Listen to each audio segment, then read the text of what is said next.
Volume up a little? Okay, thank you. People in the back, can you hear? Everybody can hear fine? Thank you. Welcome back. Thank you for coming back to our second panel.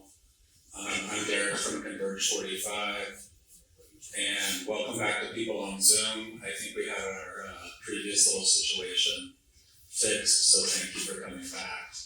And hopefully we didn't deter you from coming back.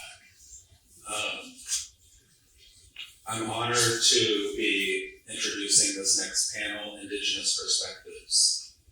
This panel discussion will delve into the complex relationship between public monuments and Indigenous peoples' perspectives. This conversation aims to illuminate how monuments often reflect dominant narratives that can overlook or misrepresent Indigenous histories and contributions. Panelists will explore the significance of decolonizing public spaces and advocate for monuments that honor Indigenous heritage and sovereignty. Attendees will gain insight into the strategies for reimagining public monuments as sites of education, remembrance, and reconciliation, fostering a deeper understanding of the historical context surrounding these structures. This dialogue seeks not only to critique existing monuments, but also to envision new forms of recognition that resonate with the values and experiences of Indigenous communities. Our moderator for this discussion, Sandra Hale Schulman, is an arts writer, author, filmmaker of Cherokee Nation descent, has been writing about Native issues since 1994, and is a regular contributor to Indian Country Today. Sandra is the writer and director of the 2006 critically acclaimed film, The Ballad of Peter Lafarge.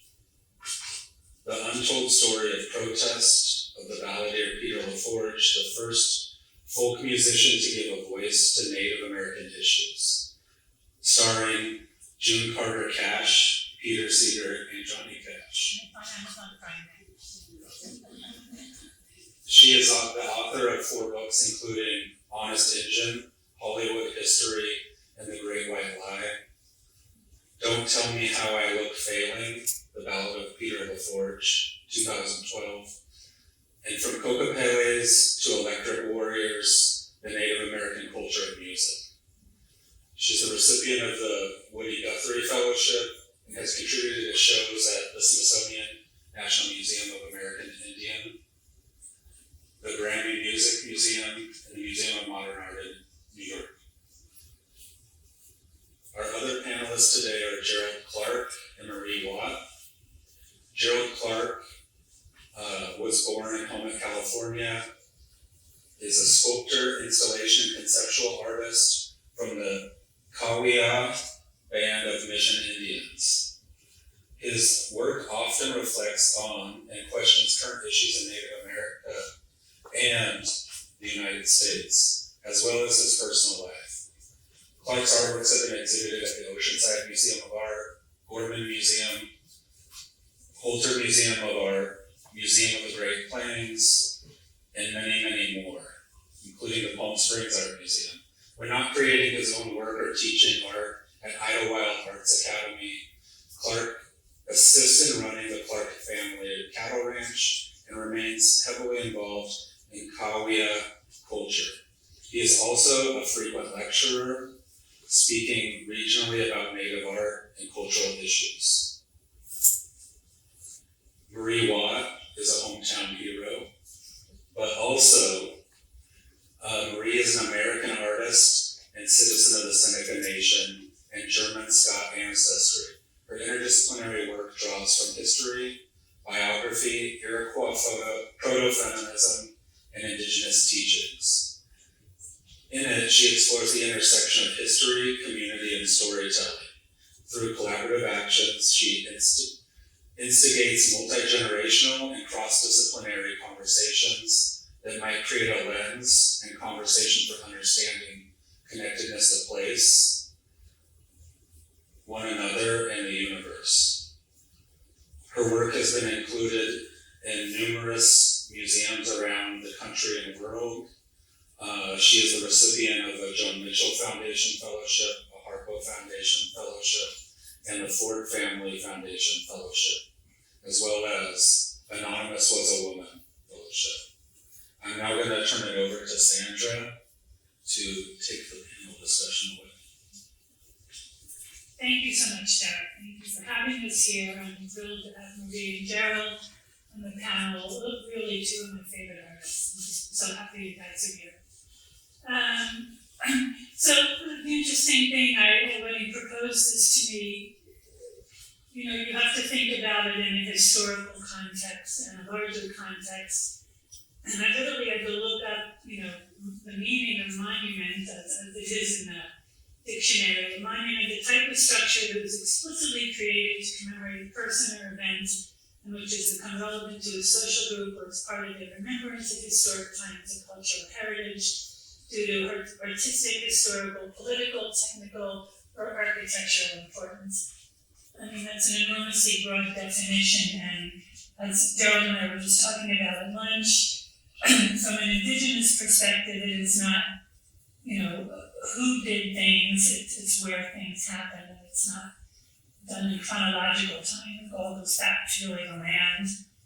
And, in that respect, the original monuments were created nationally, early 1900s. Roosevelt did those. But I wanted to start with,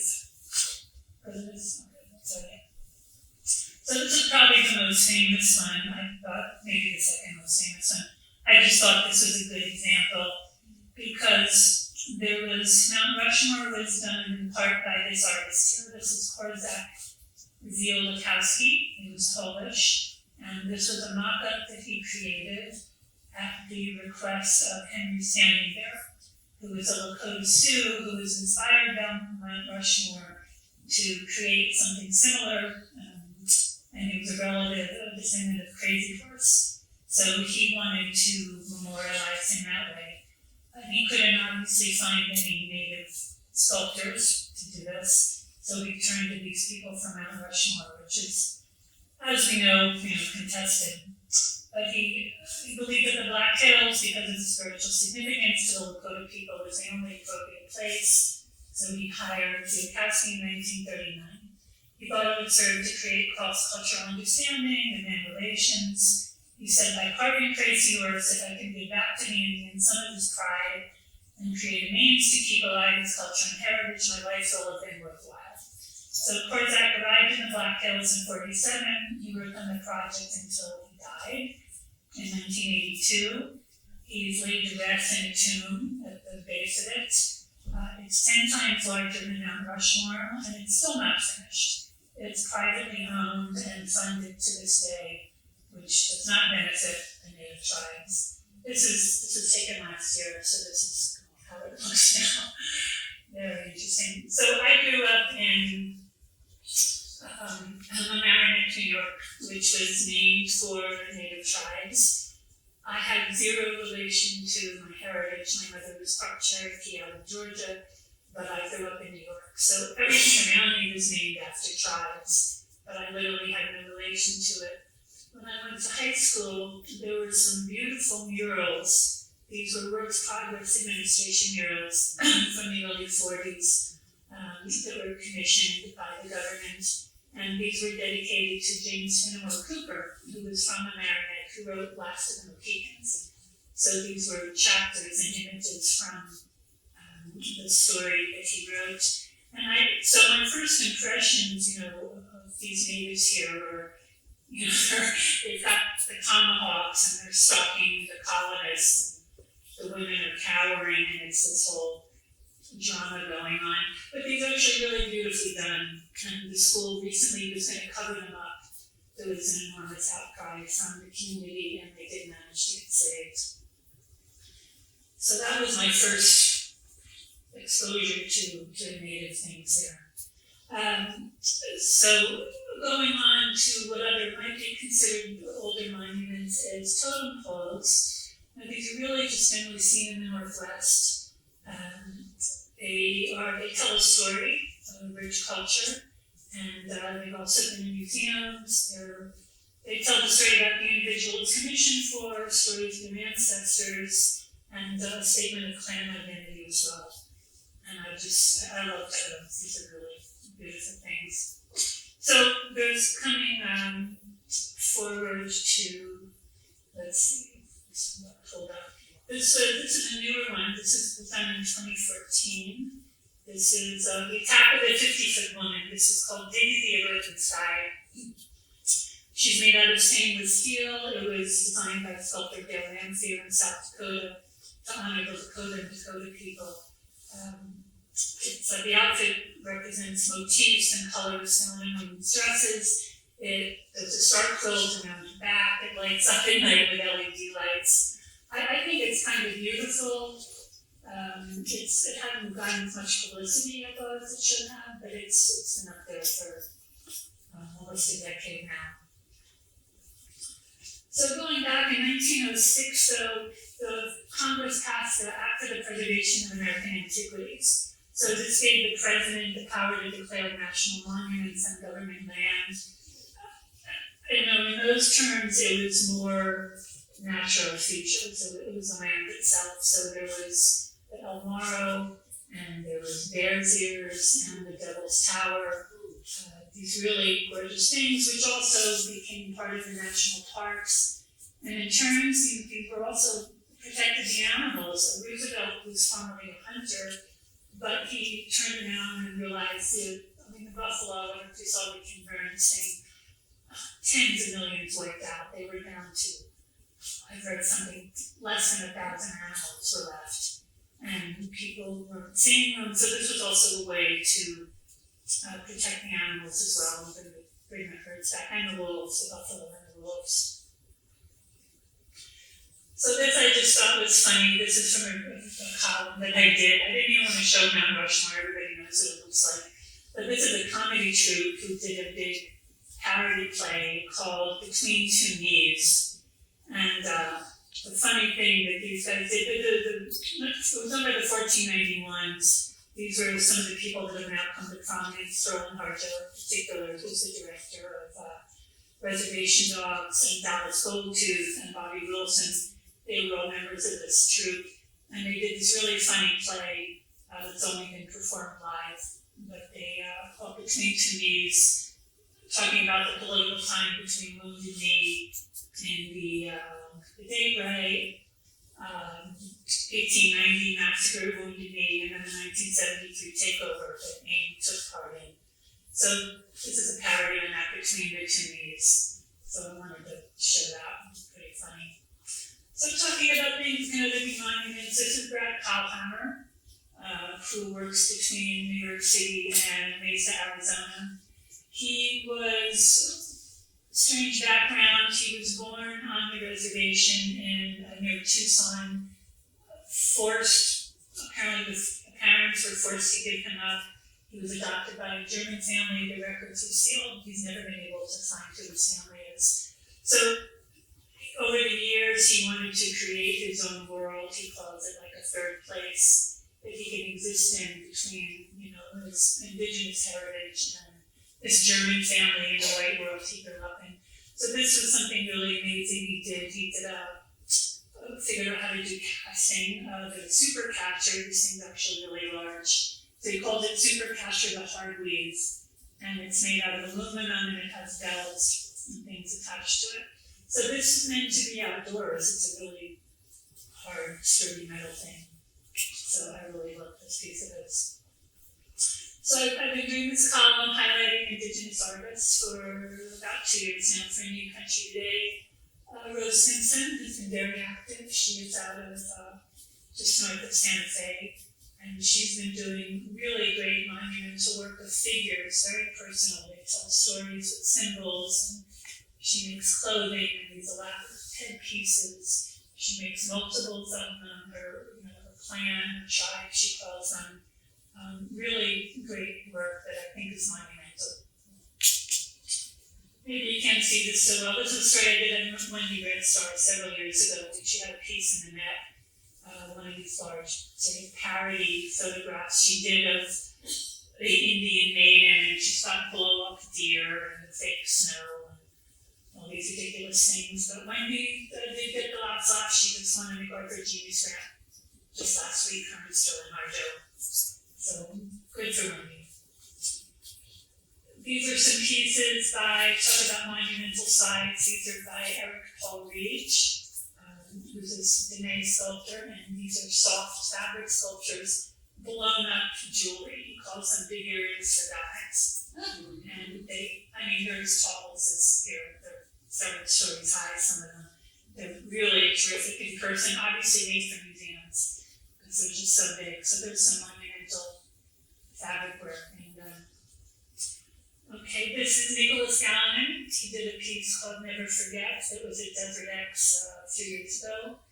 And this was a parody of the Hollywood land sign. It's just about 2 hours from where this is. This is in Palm Springs, near where Gerald and I live. This piece got so much attention. It was on front of the New York Times. He did a book all over the world. I went out there. It was still during the pandemic. We literally had to wear a mask, even outdoors, to get close to the sculpture. They wouldn't let you too close to it.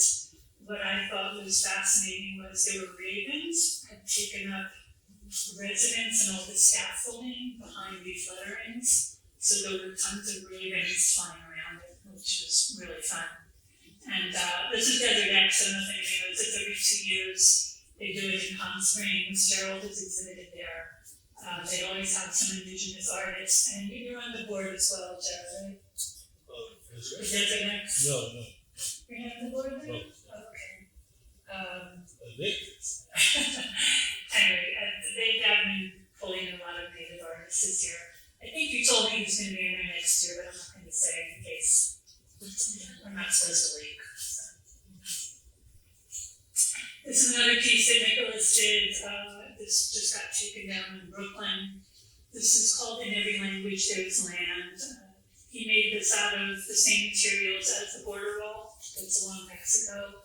And it's a parody also of the Robert Indiana love sign with the tilted, second letter there. So it covers a lot of interesting ground, that Nicholas said it means for the love of the land, but it's also, this is made out of border wall. And so there's the separation and the connection and just a lot of conflicting things in this. But as a piece, it's really striking, and you could literally walk through it and around it. It's metal, very indestructible. I'm not sure where it's landing next, he couldn't tell me, but it's going to pop up somewhere. And speaking of monumental, this one actually, by the generosity of the Portland Art Museum in Santa Fe, I'm going to see this in person. In 2 weeks, this is the space in which to place me, Jeff Gibson, the first Native artist, at a solo show at the Venice Biennale. And they gave him this large building to do whatever he wanted to. So he created a whole area in the front. Those are kind of like pedestals, and he's been doing performances on there, dance and music and speeches and all kinds of things. There's going to be more of that in a few weeks. They're doing a 3-day symposium in Venice. So this is some of the interior views they installed of his sculptures, and then the wall paintings, and then the art on top of that. So he said he really tried to use every inch of the space in all the different dimensions. Similar to Gibson's work. And this was from a really great visit that I did to Gerald's studio right before his Desert X piece. And he works up in Anza, and he's got this incredible setup. He's got a farm, there's chickens and a pig and a goat, and he's got cattle and a Quonset hut and all this scary heavy metal machinery in his shop, because he works with a lot of industrial materials. This is one of his branding art pieces, so he made branding arms and literally figured out how to imprint them on paper without setting them on fire. Right? That was a whole process he had to figure out. And he's going to show you more of this, but this was a piece he did for Desert X. He did this giant basket maze out in the desert, and it was more than that, it was a teaching tool, it was a card game. You got a deck of cards and you had to pass to certain points on the maze, and there were QR codes you could point your phone, and you got a song and a story. It was really, really wonderful. And he's a bird singer as well, traditional bird singer. So this is a show I wrote about Marie a couple of years ago with some of her mixed media pieces, with blanket towers and some of the other things. And then I did a full story on Marie about 2 or 3 years ago. And she's the hometown hero here, so I'm going to turn it over to Marie.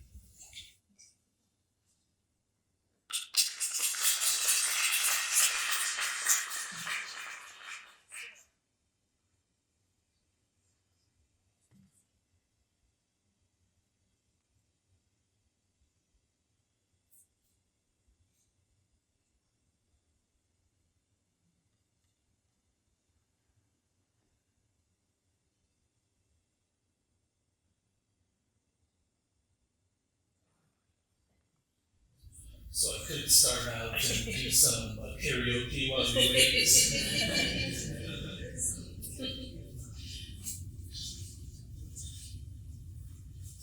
Yeah, wait, I'm Marie Watt, and it's a pleasure to be here. I started entering this conversation about monuments maybe unintentionally back in 2003. I started working with reprint blankets. I was interested in how, in my family and community, we give a blanket to honor a person for being witness to an important life event. It led me to scavenge for blankets at thrift stores, and I started building these columnar forms, and people would start to say, "Hey, I remember a blanket like that," and they would kind of go into a story maybe about their grandmother. And I think one of the things that I really like about blankets is that there's a lot of Indigenous cultures that similarly prize these objects. So I set out to learn how to cast in bronze, and I took a class from Michael Krieger, who teaches who used to teach at PCC Sylvania campus, which is also where I taught for about a decade. And Michael was actually teaching this bronze casting class though at PSU that had a foundry at that time. And so this is a very quirky, very heavy bronze sculpture. It's like my very first sculpture, and I look at it and I feel a lot of love for it. But one of the things that working with bronze made me think about is, and especially in this like kind of small scale, is I started thinking about this American tradition of bronzing baby shoes. And I know this tradition is actually like, it's a different kind of bronze. It's like sprayed on. It's radically different. But just this idea of like having, like keeping this object from a child's, earliest, like an early memory and an early object from a child, it made me think, well, why wouldn't I bronze a blanket? Because you have so much history with this object. And I started to think about how, we're received in blankets, and we depart the world and life in blankets, and we're imprinting on these objects all the time.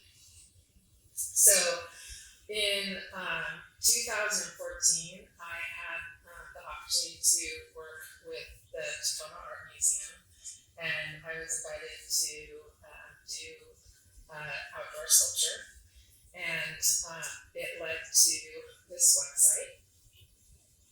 And before the piece was actually realized, I did a call, and we collected over 400 blankets from people in the community. And so this is sort of what the blankets and their stories, people were invited to share a blanket story. This is what the sculpture looked like at the Walla Foundry before every single blanket was sort of burnt out in the casting process. So it went from this transformation of being fabric to being bronze. One of the things that's kind of incredible about Walla Foundry is that they're able to kind of capture the texture and lightness of an object. Some people might be familiar with Deb Butterfield's horses that are created out of wood and driftwood, and not only can they do it with wood, but they can also do blankets.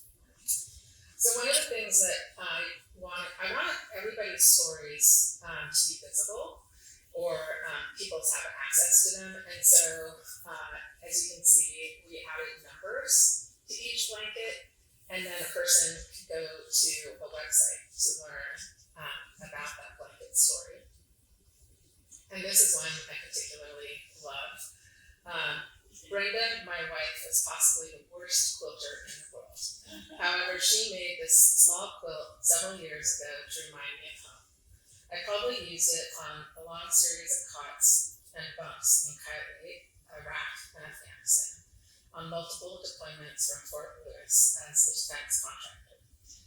She loved our home in Tacoma and would be overjoyed to know her quilt has become a piece of Tacoma art.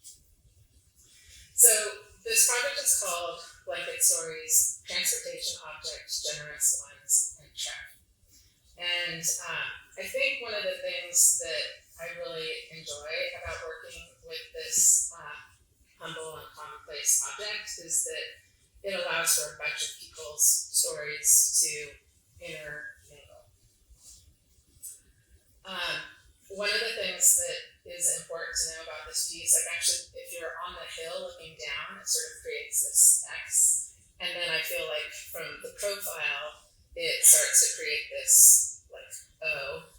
X is like a signature, a term of endearment. I think one thing that's very important to know is that for our Indigenous leaders, like oftentimes before we wrote the English language or the alphabet, like people would actually sign treaties with an X. And so I think that this is sort of my idea of a monument. I also want to share that like monuments come in really different sizes. Like we think of bronze, and I guess I was really excited to use bronze, right? Because it's like equestrian statues and busts of famous white guys. Like that's like kind of how we associate, like what we associate bronze and monuments with. So for me to use bronze is very intentional.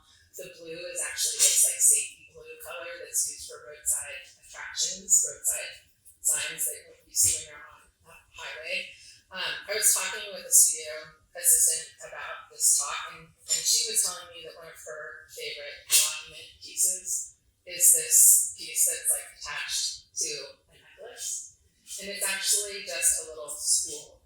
And she loved like this idea that the spool that represents thread and represents all these people who made things that we wear, and like I'm thinking of like the materials that make those things, whether it's like wool from sheep or cotton from crops, like it.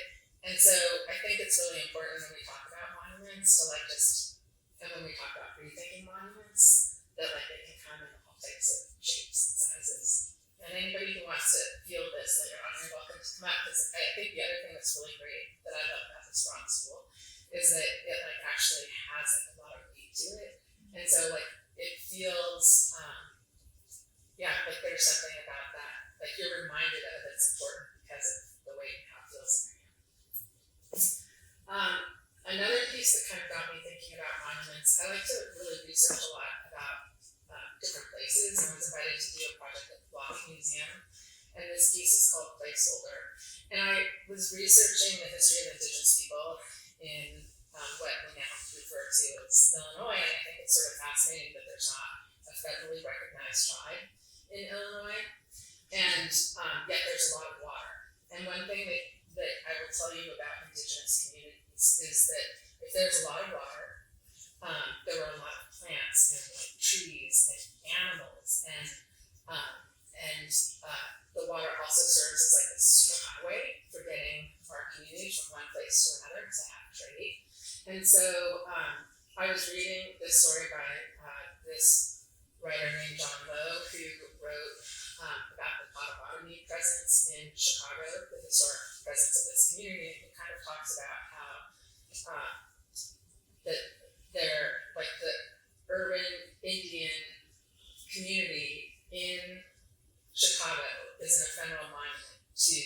this history. And so on this double long blanket, beaded in clear letter, it's beaded in check clear beads, is the phrase ephemeral monument, and it's been executed in Scotch Roman font that is also kind of similar to what historical bronze plaques would be used or employed. So my most recent project, which actually was tied to Converge 45, is really thinking about this phrase Turtle Island.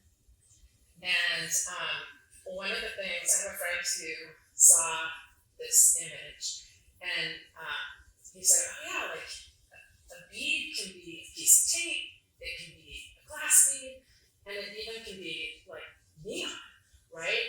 And one of the things that when I started working with neon, I was really excited about how I thought neon was bead-like. Like I thought of how neon is both sort of this cord, but it also is hollow, and so it also sort of is bead-like. And in this project, the idea, when you work on kind of like the idea started with with the intention of this being outside. And we ran into a bunch of obstacles, and at some point we pivoted, and it became an inside piece that was exhibited at the Native Arts and Cultures Foundation. And this is a piece that I've wanted to do a long time, and it actually relates to a project that I'm working on right now, and I'm trying to sort of make it an outward, publicly facing project in the state of New York. But this is the phrase Turtle Island, and one of the things that I was interested in is inviting people to say Turtle Island.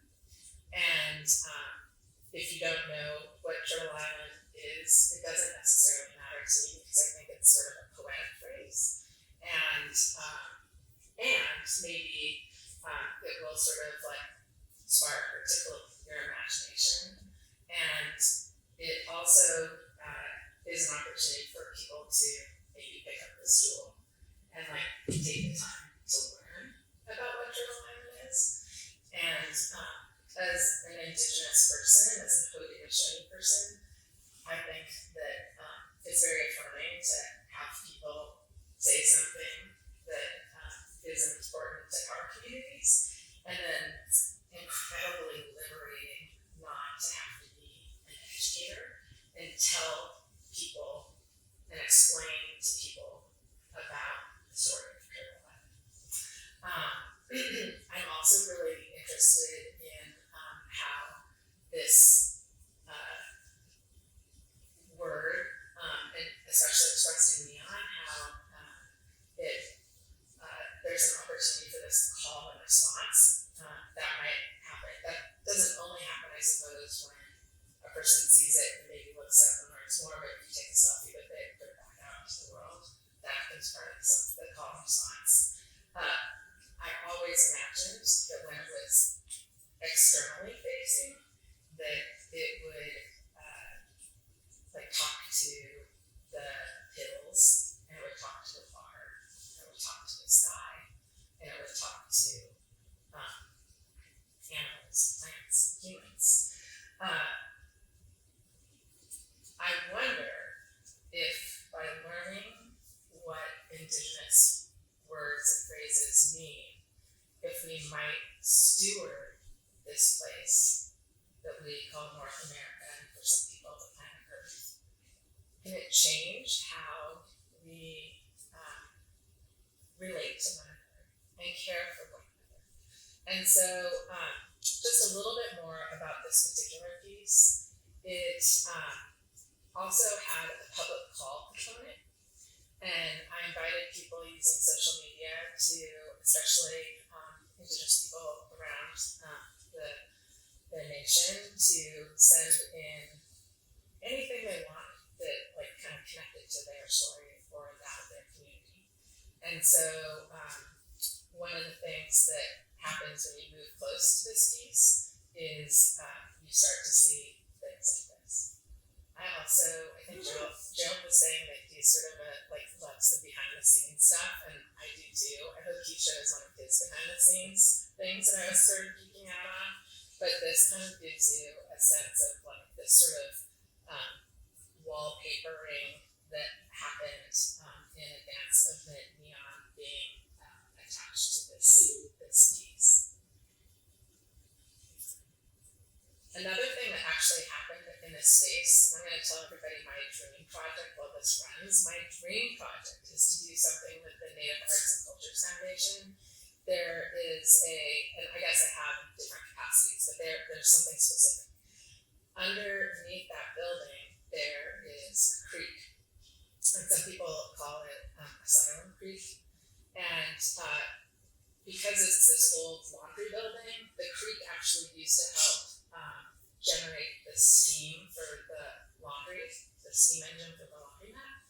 And so this creek actually, if you go into the basement of the building, is like exposed, and you can actually hear it. And I think we're so accustomed to this built environment that we occupy that we really forget that water runs underneath our feet. And one of the things I'm really interested in doing is just having a small, like I'm interested in having this like small bronze element, an ear to an ear maybe, but where you can actually put your ear up to the side of the building and hear the creek as it's like running below. Yeah. So that's one of my future ancestor projects.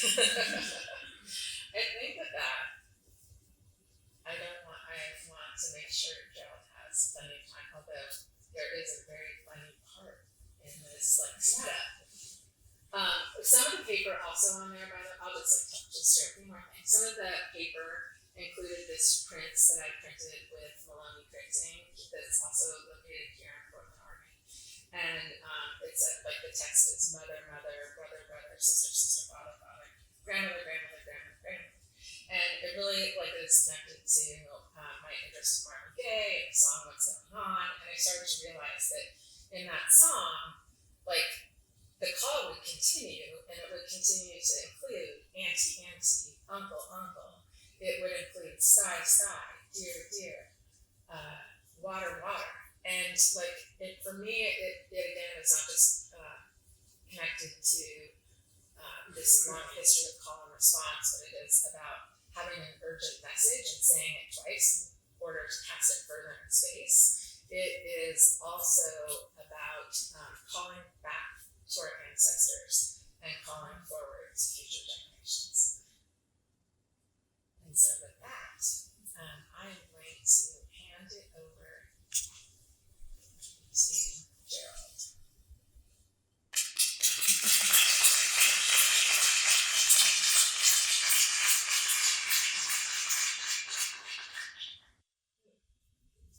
Hello, everybody.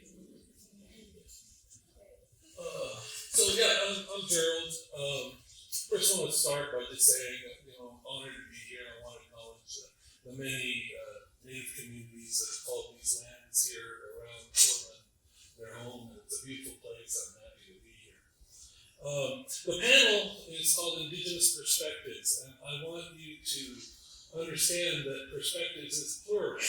So an Indigenous perspective is not a monolith, right? There's a lot of diversities across this country through the various Inuit communities that exist. And even within those communities, there's a lot of diversity about all kinds of things, right? Whether it's different perspectives in terms of gender, generation, political affiliation, etc., right?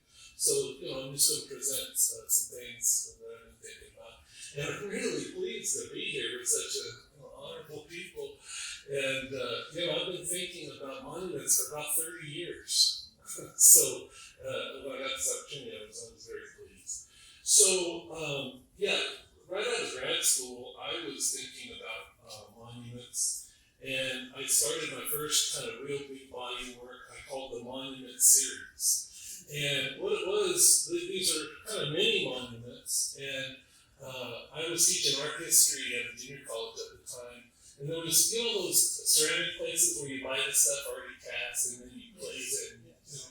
So I'd go in there and look at all the little trinkets and things, and they had candlesticks that were in the form of Greek columns. And I was like, well, those are cool, but maybe I should use them as Greek columns. So I started doing these trophy-like monuments, and I call them my monument series. And the can of corn there you see, that's government commodity. So that's I grew up poor, so that's what the government gave us to eat. And keep in mind, corn was invented by indigenous people, and here we are having it handed back to us, you know. And so that's ceramic I made and glazed. And then that Indian figure on the top, he was at that same little trinket store. He was up on this horse and he's leaning back, you know, like this eternal victim. And so I got him and I sawed him off at the waist and I attached him, and now he's leaning forward. And he's actually kind of pissed and confrontational. And I like that. And you can't see it too good here, but I think you see the red there? So it's like a tablecloth, and I don't go to fancy restaurants, I go to restaurants where there's a red checkered tablecloth, you know. And so for me, the series was about monuments to people who don't get monuments. My people, right? And everyday people, working class people. I live on the Kalia Indian Reservation, there's no other place I'd rather be. And those people work for a living, and they struggle to get through life. And where's the monuments to those people, right? And so this is how I do portraiture, by the way. This is to the previous generation. That's my 3 aunts and my dad. So going across the brown cup there, that's my Aunt Prudence. She was the scary one. My Aunt Patsy is, so Prudence is black coffee. Patsy is the yellow mug with cream and sugar. She was the one that all the kids liked. The green teacup, that's my Aunt Ginger. She was the pretty one. And then there's my dad. And a lot of people said that, you know. But there, you know, again, it's kind of paying homage, right? Paying homage to these people that don't get monuments. And that's kind of what I was thinking about a lot. And I like, you know, a lot of times people think artists have talent. And I do have a talent I was born with, is I can make expensive clothes look cheap when I wear them. But other than that, it's just hard work, you know. And I do use a lot of found objects, and I think if I had another talent, it would be I can see objects not for what they are, but what they could be, and so I incorporate those. And I like that in interactivity. Museum people don't like that. They like put stanchions around everything, you know. So I started making monuments with working gumball machines. So this is Indian Wisdom from '98. And it's a working gumball machine. So the title's Indian Wisdom, and inside are those little capsules, you know, where maybe you got the cheap ring or the bracelet. And what I did is I took books written by Native American authors, and I cut the pages out of it, and well, it's that. But then I folded them up and so when you put in a quarter, you actually got a piece of Indian wisdom. You go to the library here on this campus, there's probably a lot of books on Native people, and 98% of them were written by non-Natives. And so I use this as an opportunity to turn people on to Native wisdom. And then, can you tell I got a sense of humor? I had the audacity to put my picture on the cover. And then the top little video that you see there, again from the craft store, was the end of the trail. And you see, I changed it. I put a pencil in there instead of the spear. And that's how I feel most of the time as a Native artist. America and the art world, they don't want Native American art perspectives. What they want are things and imagery that validates their stereotypical ideas of what they think we are. Okay? And I feel kind of dejected most of the time. And so that's a self-portrait, ultimately. And when we think about monuments, right? We talked about monuments. That's where this came from. James Earl Fraser, End of the Trail. And some people might consider this Native American art, even though it has absolutely nothing to do with us. Not really, right?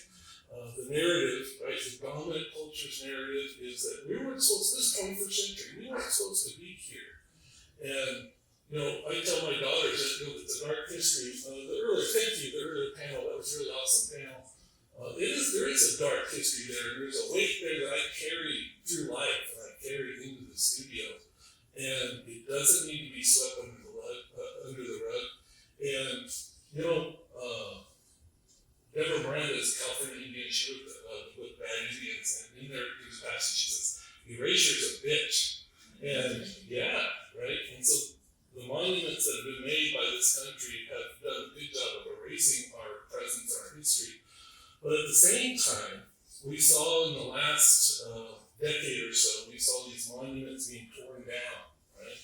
And I'm actually against that as well.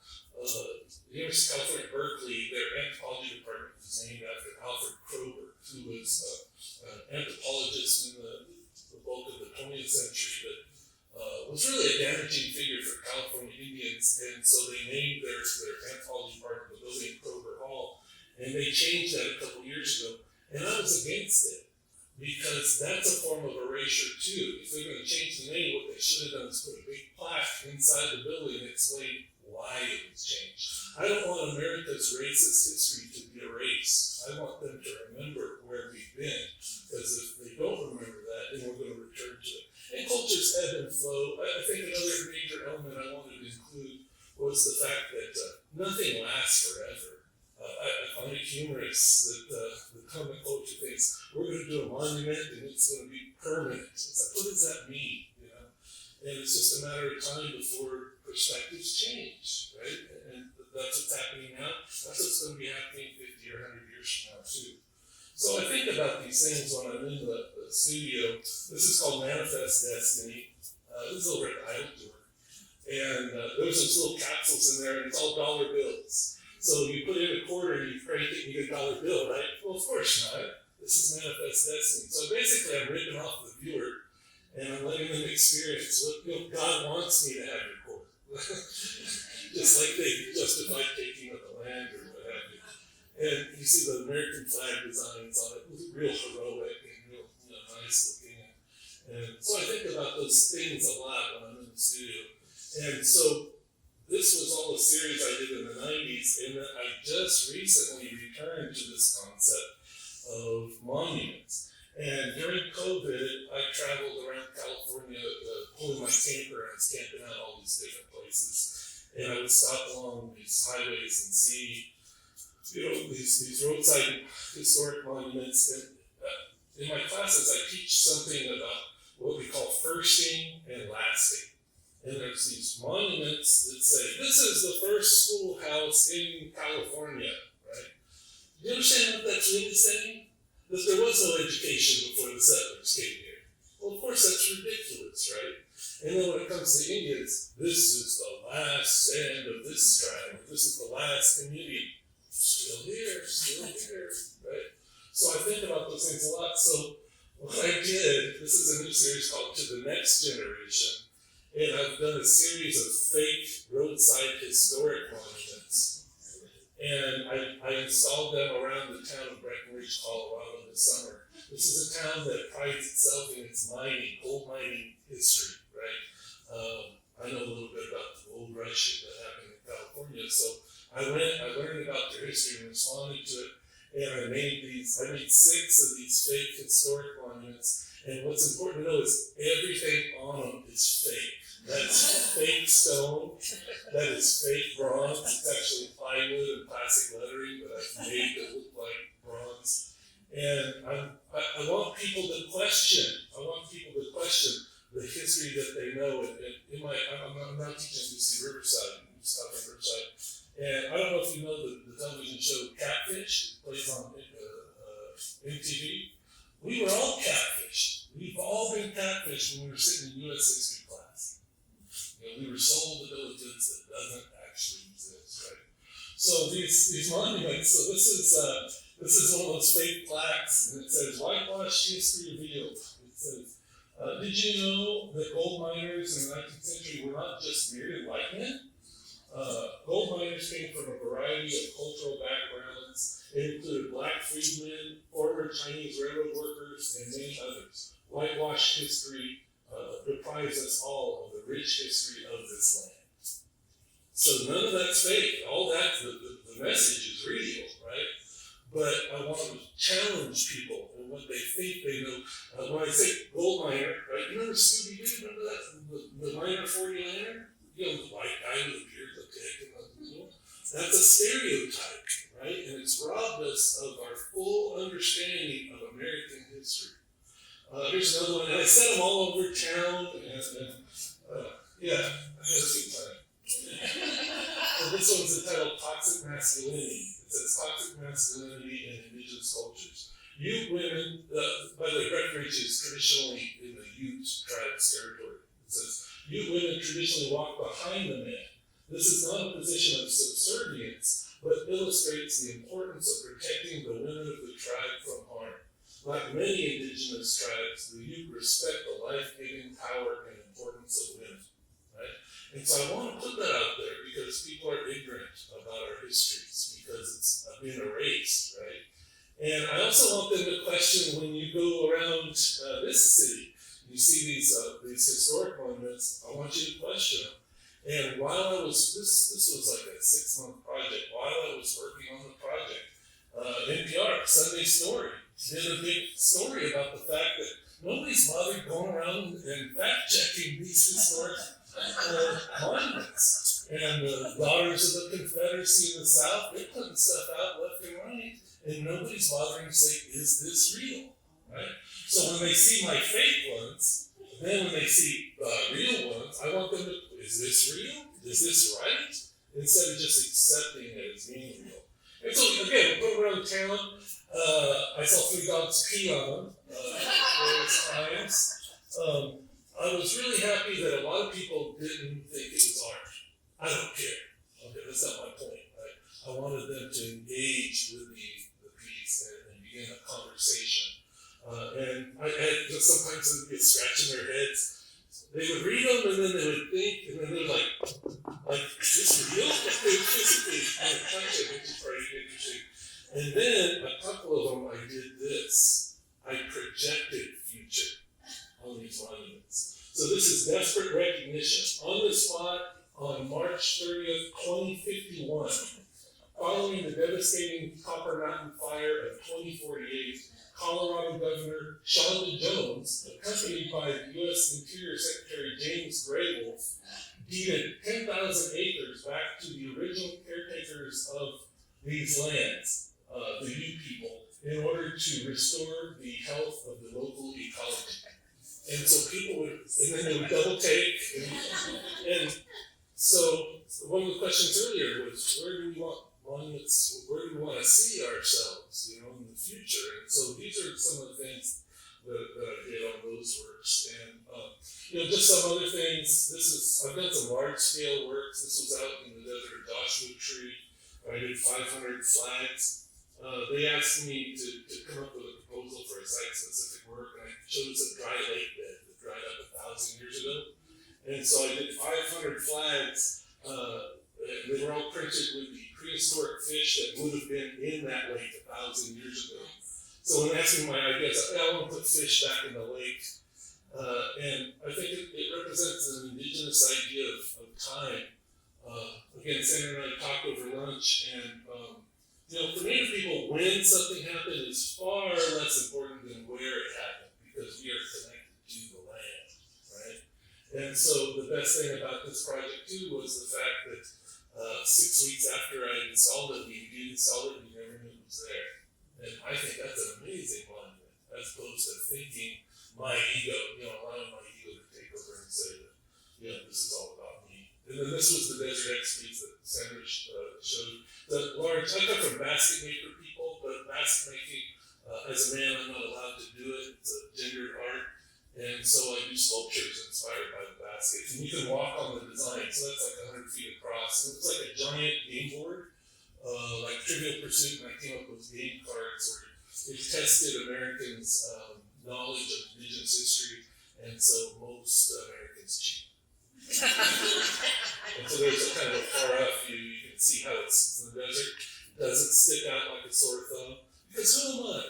Who am I to mess with people's reality? I like for my work to just kind of blend into the environment. And life is hard, and when you're working for a living. And why do I do these things? I do these things for 2 reasons. I want to remind the non-natives that this is not the new world, that we've been here way before Walmart and the Apple Store, and that, this is an ancient land and we're an ancient people. And then maybe more importantly, I want to validate contemporary Native people in our existence in the 21st century because it sucks being erased. And we are probably some of the most important fabric of this country that tends to be overlooked a lot. So with that, that's all I got. So in Kuwait was asking about the 8 to 12, so it's good that we're gathered here for this time.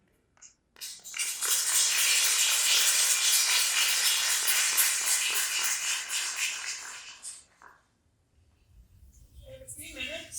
Should we do questions? There. Anybody have any questions? We were so good. Oh, 5 or 10 minutes.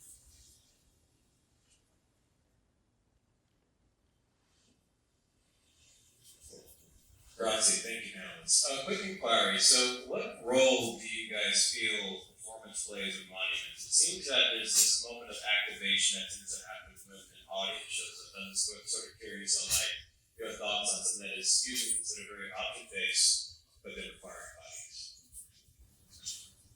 I love that question. I mean, one aspect of my studio practice is actually inviting people to participate in sewing circles or like a printmaking circle. And one of the things that happens is when your eyes are diverted and you're working with your hands, stories tend to flow and you connect with neighbors and strangers. And I never think of those events as a means to an end. It's not necessarily a means to like coming out with an object, but like when I like to say I set the table and then what's created is created by everyone.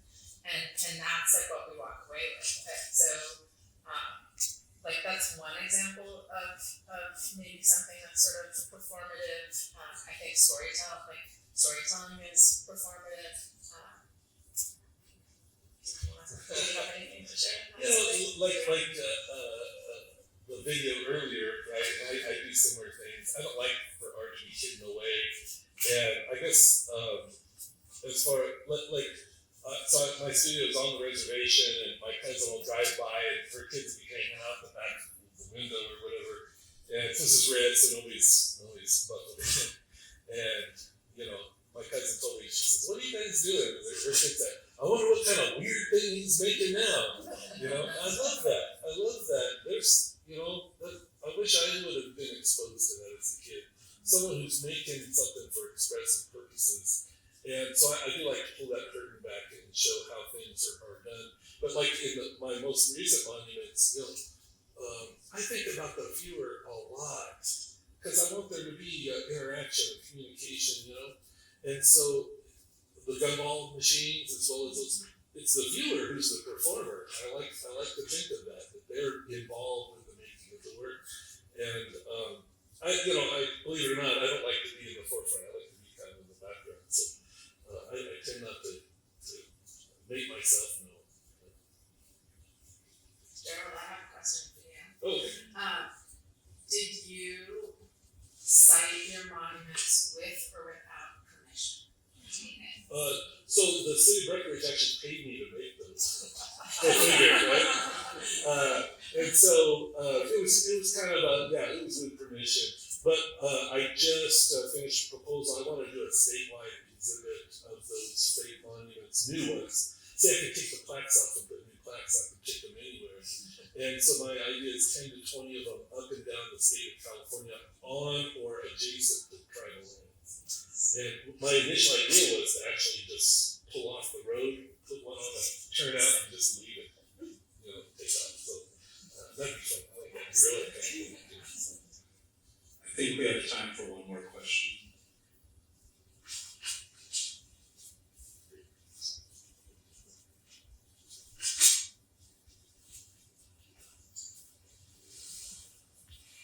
Thank you. I enjoyed the conversation with the guys at art, but I do want to take this conversation to the monuments question here in Portland. And the statue of Abraham Lincoln was pulled down. It was ostensibly pulled down because he did not, when he was commuting the sentences of people sentenced to death in the Dakota Uprising, so that was the reason, stated reason anyway, why the statute was pulled down. I'm curious if you think that is an appropriate response. Our Lord says you can't dismantle the master's house using the master's tools. And so I don't like destructive acts at all.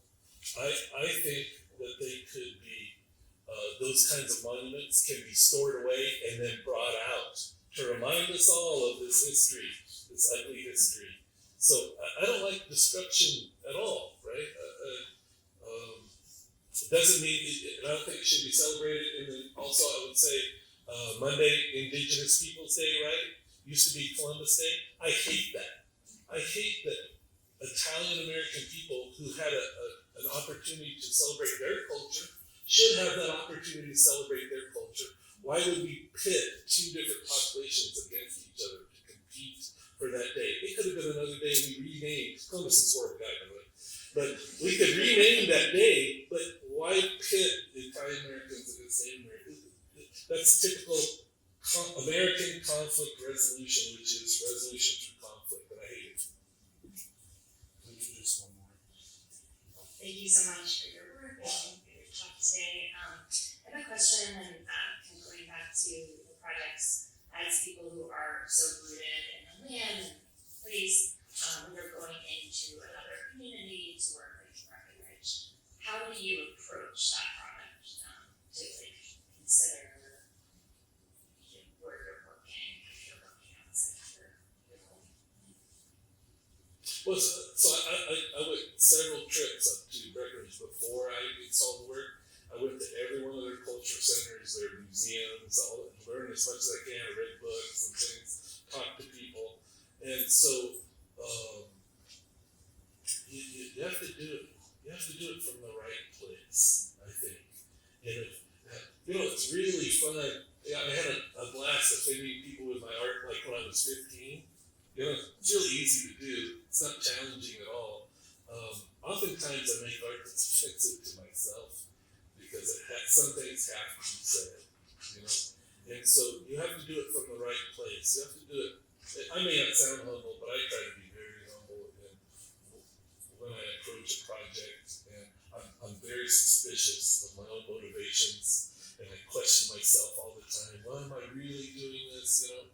And you have to be brutally honest with yourself in order to get to a place where people will, kind of accept what you're trying to say. And I would say, like in this project that I'm working on to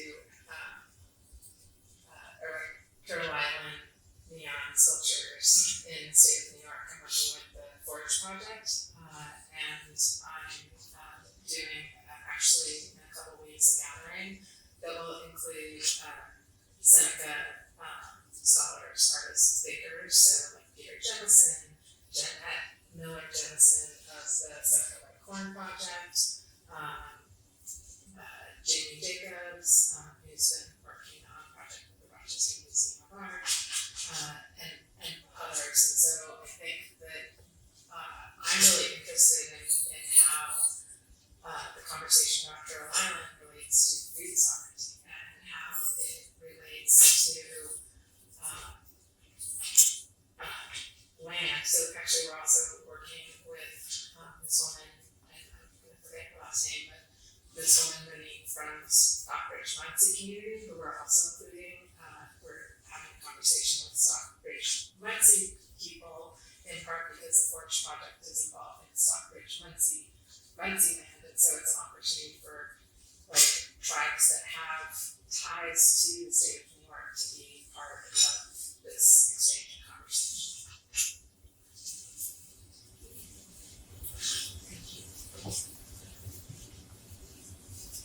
Thank you all very much.